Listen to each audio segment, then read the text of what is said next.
বন্ধুরা আমি গেছিলাম কীর্তনে, এখনও কীর্তন হচ্ছে তাই আমি ওখানটায় কিছু খুঁজতেছি।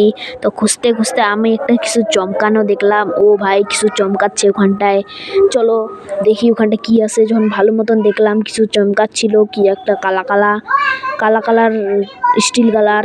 তো আমি দেখি ওখানটায় কি আছে। তুমি টেনশন করো না, সাপ হইলে যদি মাইরে ফেলে তাহলে চলো কোনো কথা না, বের করি দেখি কি হয়।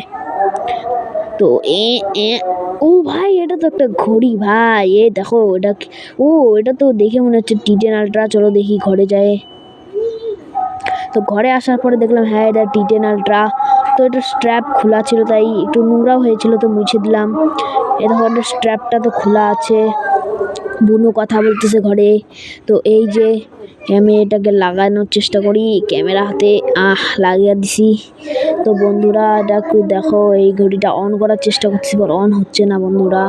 তো দেখি এটা আমার কাছে এটার চার্জার আছে, কেন কি আমার কাছে অনেক দিন আগে একটা ঘড়ি ছিল যেটার ওয়্যারলেস চার্জার। চলো দেখি এটা টিভির ওখানটায় যাই, টিভির ওখানটায় যাই লাগাই দিই। তো এই যে আমি যাচ্ছি, এই যে টিভির এখানটা এসে বসছি। এটার চার্জার, চলো আগে স্ট্র্যাপটাই খুলে নিই। কি আওয়াজ হচ্ছে? ও ভাই অন হয়ে গেল, ও ভাই অন হয়ে গেল। তো দেখি এটা, দেখো এটার মধ্যে একটু 1% কম চার্জ আছে। তাই চলো দেখি এটার মধ্যে কি কি আছে। তো একটু দেখার পরে দেখলাম এটার মধ্যে তো কিছুই নাই, ব্যাঙের ঘড়ি। তো এটার মধ্যে 0.2 ইঞ্চিসের ডিসপ্লে আছে, মানে 2 আর 9 জানি না কত, ভুলে গেছি। তো বন্ধুরা ঘড়িটা তো ভালো না, নিও না।